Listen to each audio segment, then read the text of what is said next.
Big one. Watch out. Yes, sir. Here. Hey guys, Jeff here. Welcome back to HatCamBass. Here with the recap video of last weekend's Mystery Tackle Box Fall Tournament, which was held here locally in my backyard on Lake Lewisville, and it featured some of the bigger YouTube bass fishing guys. So I'm going to give you the rundown of how we did and also just some general things about how the event went. And I'm going to give it the voiceover treatment, so hope you enjoy. So Friday was the first day we all met up. People were driving in and flying in from all over the place.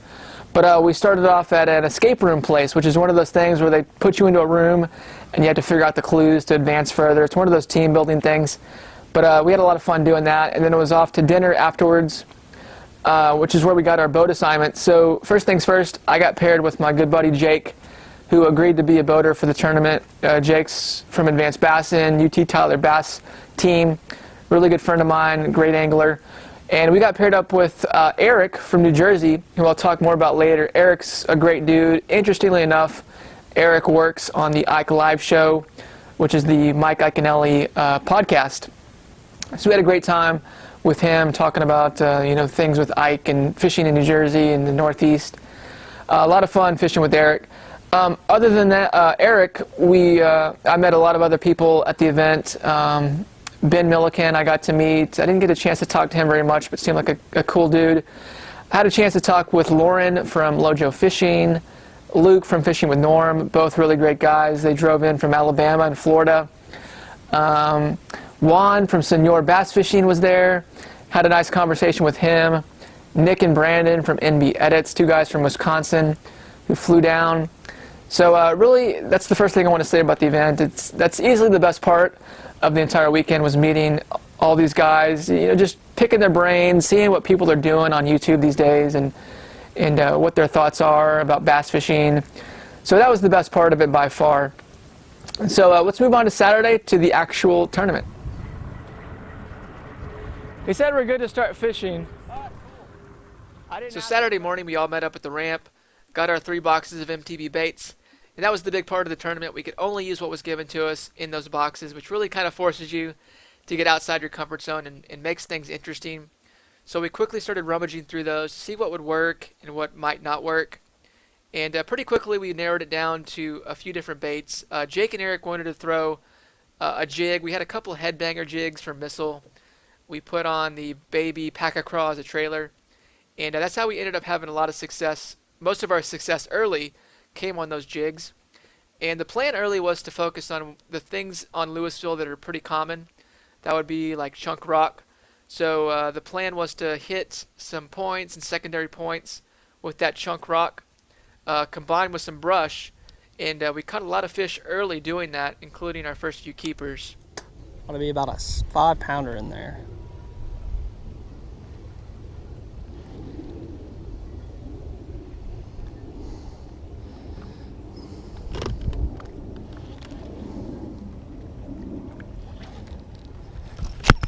Big one. Watch out. Yes, sir. Here. You go, baby. You called it. Right. Nice one. On the on the headbanger, right? Yeah. I flipped it in there. Look at that. Called Choked your it. shot. Flip that headbanger in the tree. Yeah, First bite of the day. She choked it too. All right. Good little fish. Y'all are harsh. Oh, got one? Oh, that might keep. Yeah, that's gonna keep too. There you go. Yeah, all right. That might keep. I think that's a keeper. I'll measure him up. I don't know. It's gonna be close. Sweat. Is that a jigfish? It was a jigfish, and of course. Yep. Oh yeah. My first Texas keeper. First Texas keeper. On the headbanger. That's right. Sweet. Just throw him in there. Let's go. Come on. We just got to keep fishing these rock like this. So Eric, how'd you get involved with Ike? Oh, it's a long story. It's actually a really long story, but like, basically, transferred from the school I was going to in Virginia to Rowan, which is the school Ike graduated from. I only transferred there because I met this kid named John who was telling me he was helping to start a team there. Like, Ike went to Rowan and was like, I would love a bass team in my school. He went to Rowan and said that. So John helped start it, and then I became like partners with John in starting the team. And then through that, I met Ike, and we fished that tournament together, and he basically just offered me the gig. What do you do for him? I do everything from, I run all the social media for Ike Live. I edit videos for his YouTube channel. I film videos for his channel. Pretty much anything on the marketing side that they need. He has a company called Professional Edge Fishing, which is like him. His wife Becky is the one that runs it. She's the one I deal with a lot on the business end. And yeah, it's just anything to promote. And I also do Bass University stuff, which is another thing he's a part of. I do Bass U Live. I edit videos for their channel. So. Oh, got one? No, not he was on a rock. He might keep.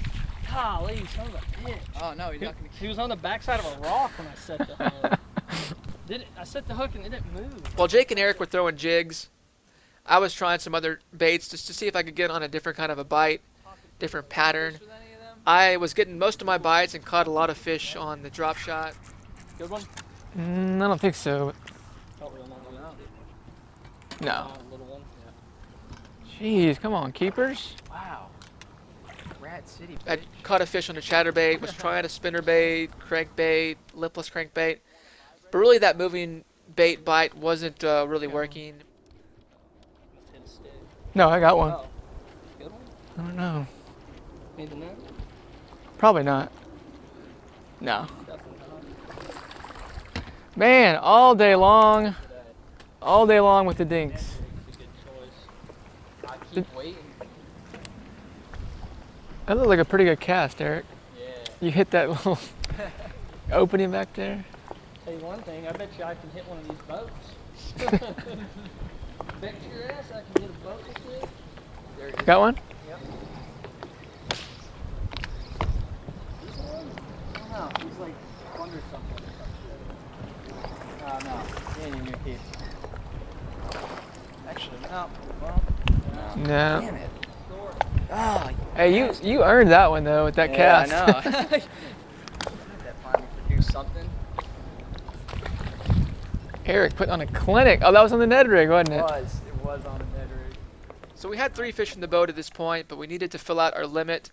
So we decided to try a different tactic. We went over to the dam area and actually found an adjacent spot to the dam with some heavy brush. And we had a Strike King structure bug in our box, so we ended up switching over to a flip and bite, and that's how we ended up catching our last 2 keepers.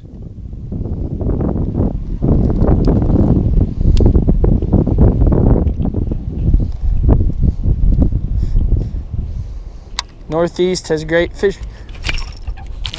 Oh, I got him. That's number 3. There you go, Jay. I got him. Yes, sir. Oh gosh, he's 14. Looks like it. I'll have to measure him, but we'll make sure. That's bigger than the one I caught. I think it's definitely 14. That's a chunkier 14 too. Yeah. That's what I was wanting.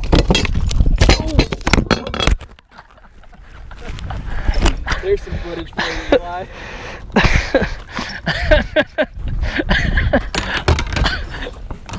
I tackled that fish. Killed a largemouth I had in there. I had like one. Oh,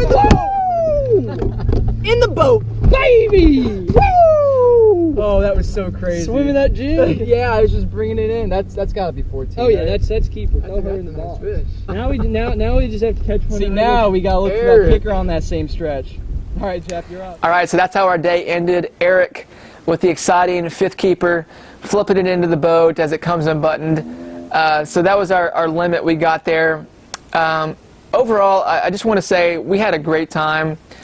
More than anything, between myself, Jake, and Eric, we just had a lot of fun out there. We were catching fish.